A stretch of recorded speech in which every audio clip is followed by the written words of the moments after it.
হ্যাঁ, এটা একটা সোশ্যাল এক্সপেরিমেন্ট ছিল। আমরা আসলেই বিয়ে,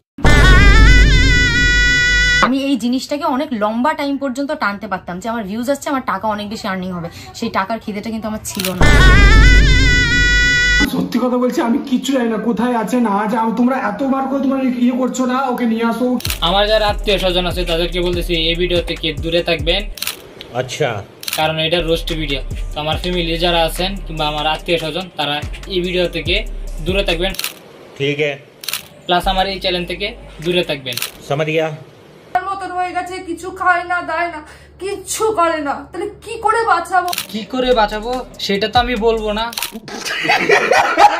আসসালামু আলাইকুম কাকা।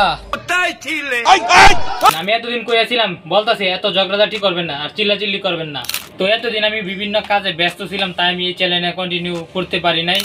হাজার ব্যস্ততার ভিতরে থাকলেও আপনাদের জন্য এখন থেকে আমি কন্টিনিউ এই চ্যানেলে কাজ করব, আপনাদেরকে নিত্য নতুন রোস্ট ভিডিও উপহার দেবো।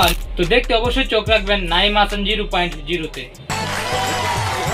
কিছুদিন আগে বঙ্গতানিয়াকে বিয়ে করেছিল।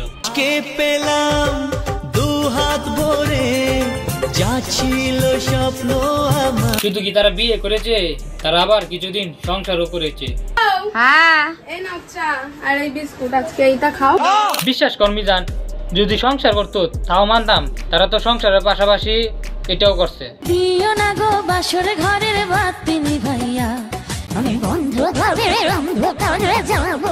এই যে দুষ্ট মেয়েরা, তুমি যে আমার চ্যানেলের ভিডিও দেখতেছো, তোমার কি শরম লজ্জা করে না? হ্যাঁ, আজকে তোমাদের সবার যা মনের আশা ছিল তাই পূরণ হলো। আজকে তোমাদের জন্য আমার বড় আমাকে ছেড়ে দিয়েছে। আমি তো মনে করছিলাম বাসর ঘরে আগে চাইরেতে যাবো, এখন বাসর ঘর করার পরে চাইরেতে হয়ে গেছে। আচ্ছা যাই হোক, আমাদের উদ্দেশ্য কোনো ধর্মকে, কোনো জাতিকে বা কারোর পার্সোনাল ইমোশনে আঘাত। আসলে তারা দুজন কারো মনে আঘাত দিতে চাইছিল না, কিন্তু তাদের উদ্দেশ্য ছিল ইউটিউব আর ফেসবুক থেকে শুধু টাকা কামানো। খালা, আমি ঠিকই বলি, এরকম যদি নাই হতো তাহলে কি মেয়ে মেয়ে বিয়ে করতো আর এইসব ভিডিও বানাইতো প্রতিনিয়ত? বলছিলে না যে লিপ কিস না করলে কি করে বুঝবো এটা আমার বউ? বলছি কি দাদা, চুমুটা কি রিয়েল ছিল নাকি ওইটাও সোশ্যাল এক্সপেরিমেন্ট। নিজান ওরা কেমনে বাসর ঘর করছে, তারা এমনি করছে। এটা একটা সোশ্যাল এক্সপেরিমেন্ট ছিল। আমার চ্যাটার বাল, আমার চ্যাটার বাল, আমার চ্যাটার বাল। টাকার জন্য কি না কি করতে পারে মেয়েরা সোশ্যাল মিডিয়ায়, তা এই ভিডিওতে বুঝতে পারবেন, দেখে নেন।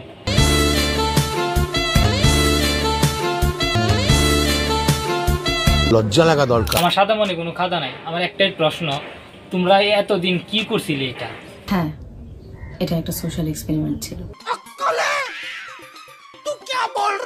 সবাই ভালো থাকবেন, সুস্থ থাকবেন, আর যে যেখান থেকে দেখছেন অবশ্যই কমেন্ট করে জানাবেন ভিডিওটি কেমন হয়েছে, আর আপনারা কাকে নিয়ে এরকম রোস্ট ভিডিও দেখতে চান অবশ্যই কমেন্টে জানাবেন। তো সবাই সুস্থ থাকবেন, ভালো থাকবেন।